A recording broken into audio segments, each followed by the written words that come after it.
امام بصیری رحمۃ اللہ تعالی علیہ آپ پہلے بادشاہوں کے قصیدے لکھتے تھے اور بادشاہ کی دربار میں جا کر سنا کر ان سے انعام وصول کرتے تھے۔ تو آپ کا بڑا چرچا تھا۔ جب آپ فالج کی مرض میں مبتلا ہوئے تو وہ بادشاہ جو قصیدے سن کر انعام دیتے تھے وہ سارے کے سارے امام بصیری کو چھوڑ گئے اور امام بصیری فالج کی مرض میں مبتلا ہو گئے۔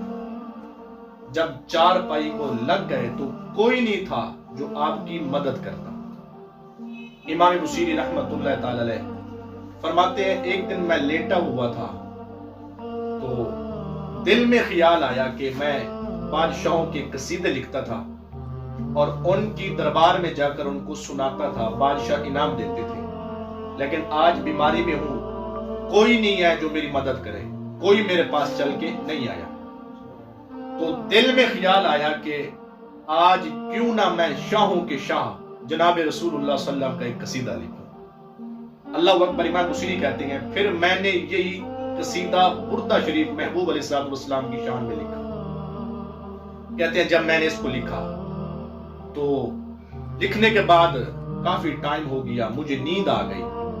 کہتے ہیں جب مجھے نیند آئی اللہ کے محبوب علیہ السلام آپ تشریف لائے، آپ نے آ کر مجھے خواب میں زیارت کرائی۔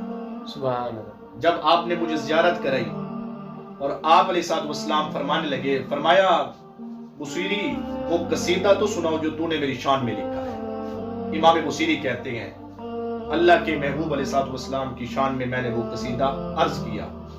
سرکار نے میری اس نعت کو، میرے اس قصیدے کو بڑا پسند کیا، آپ نے بڑی محبت کی اور آپ علیہ السلام نے اپنا مبارک ہاتھ میرے اس بیمار جسم پر پھیرا۔ اللہ اکبر۔ جب جسم پر ہاتھ پھیرا اس کے بعد آپ علیہ السلام نے اپنی مزمل والی چادر مجھے تحفے میں عطا فرمائی۔ اللہ اکبر۔ امام بصیری کہتے ہیں میری آنکھ کھلی، خواب ختم ہو گیا تو کیا دیکھتا ہوں میرا جسم صحیح سالم ہے اور کوئی بیماری نہیں ہے۔ اور دوسری جو حضور علیہ السلام نے نعت سن کر یہی قصیدہ برد شریف جو ہم پڑھتے ہیں نا، تو یہ امام بصیری کا لکھا ہوا ہے۔ فرماتے ہیں محبوب علیہ السلام نے یہی قصیدہ، یہی نعت سن کر سرکار علیہ السلام نے جو مجھے تحفے میں چادر عطا فرمائی تھی، امام بصیری کہتے ہیں جب میری آنکھ کھلی تو میرے تکیے کے ساتھ یہ چادر بھی پڑی تھی۔ اللہ اکبر۔ کہتے ہیں میں اٹھا اور میں نے وضو کیا، غسل کیا، وہی چادر پہن کر میں جناب والا مسجد میں چلا گیا کہ جا کر نماز تہجد پڑھوں۔ اللہ اکبر۔ تو امام بصیری رحمت اللہ تعالی علیہ آپ کا یہ قصیدہ محبوب علیہ السلام نے بڑا پسند کیا اور یہ سرکار علیہ السلام نے اس کو بڑا قبول کیا۔ اب دیکھیں ہمارے جو بزرگ ہیں اور جو ہمارے جو دوست احباب ہیں جو عربی کلام نہیں سمجھتے، اگر کوئی عربی کلام پڑھا جائے کوئی اس کو نہیں سمجھتا تو ہم اسے سنتے ہی نہیں ہیں۔ کوئی فارسی کلام پڑھا جا رہا ہو اگر ہمیں سمجھ نہیں آتا تو ہم اس کو نہیں سنتے۔ اگر پشتو زبان میں ہو یا انگلش زبان میں کوئی کلام ہو اگر سمجھ نہیں آتا تو ہم اس کو نہیں سنتے۔